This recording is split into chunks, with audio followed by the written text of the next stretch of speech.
So I've had some requests from all of you for a hair tutorial, which makes me feel so good because I feel like I do not have good hair and it takes a lot of work to really get it to the way that I want it to look. But I just thank you so much for all your messages.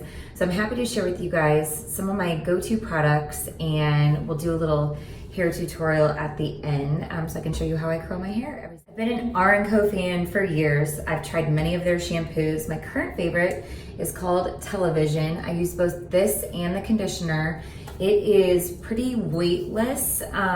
It just gets it really clean. And then the conditioner is really good too. It doesn't weigh it down. My hair is pretty thin, but I have a good amount of it. So, you know, I need something that will help me keep it light and give it body. And so far, so good. This has been my favorite. I also love their dry shampoos. I typically use their aerosol, but I'm just starting to use this, which is called Skyline, and it comes in a pump, and it just, you know, sprays into your hair like that. It's great for those days, obviously, in between washings. I also will spray it after I've dried my hair, just to give it a little extra body before I curl it. I feel like it helps hold the curl a little bit more, but I could be wrong. Lastly, if you're to buy any one of their products, the Vicious hairspray is literally the best hairspray I've ever tried. It is a little bit more expensive, but I think it is just worth every penny. It will hold your curl, it'll hold your hair without weighing it down. It smells good. It's amazing. It's so, so good. So anyway, those are my top products from R&Co that I use on a daily basis. Okay, now onto tools. I use two different curling irons. I use this one, which is the Baby Bliss Ceramic Pro. My hairdresser actually uses this, so I got it on Amazon. It was like $15. This is 1 1/4 inch, and this is what I use for the top of my hair, which gives the bigger curls. But for underneath, because you want to give yourself a little bit of body underneath, I use this, which I bought like 15 or 20 years ago at Target. It's Conair, and this is the 1 inch curling iron.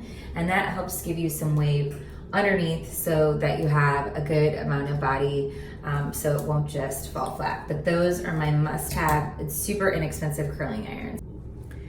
So I typically start by flipping the top side over, and I will just go in and add little curls at the bottom. You don't want to go down all the way, so leave about 1 inch at the bottom. And I go back as far as I can, just kind of in chunks. It's never the same. I do it a little different every single day. And then I just flip it back over, and then I do the top, and I use the bigger curling iron. I usually start around my face, and I try not to hold it all the way. I'll leave it a little bit open so you can kind of see, so that you don't get a crimping line. Sometimes that does happen, but I just go piece by piece. The hair that's not as damaged, I will leave it on a little bit longer, but I'm really trying to protect these top pieces of my hair. And sometimes after I'm done using the bigger one, I will go back in and add some with the smaller. And sometimes I will wrap it like this. It just kind of depends on the look that you're going for that day. But my hair is not great straight, so I definitely try to curl it. Just because it gives it some body, and then the next day I will have some wave in my hair. When I sleep on it, it doesn't look as funky. But I do, like, if my hair was a little bit shorter, I would probably go straight more often. Okay, so that side is pretty much done. And then over to this side, ooh. Same thing, smaller curling iron on the bottom, just little pieces. Just leave it on for a few seconds. Go all the way around. And then I typically have to go back and do the back of my head, like completely separate, but I don't typically get the underneath with the little curling iron. Okay, so that is done. On to the top. And yeah, like I said, it's different every single time I do it.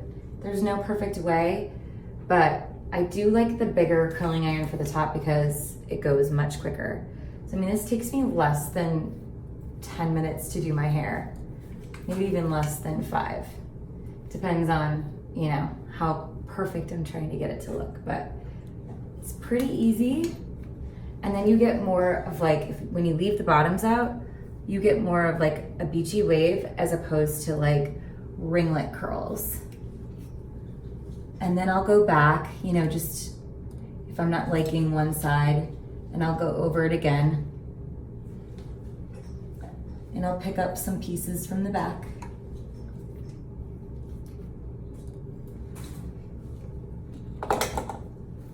And voila, that is pretty much it.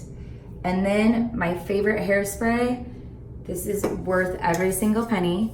If you have not used this, it's the R&Co Vicious Hairspray. Every time I've loaned it to somebody, people have been like, oh my gosh, that's the best hairspray ever. And I'll just lightly, and kind of get like all the little baby hairs at the top, but it holds, but it's weightless. It is so good, and like I said, worth every single penny. You can obviously buy it on their website, but they have it at Blue Mercury and then at other high-end salons. But that is my hair tutorial. Hope you guys enjoyed it.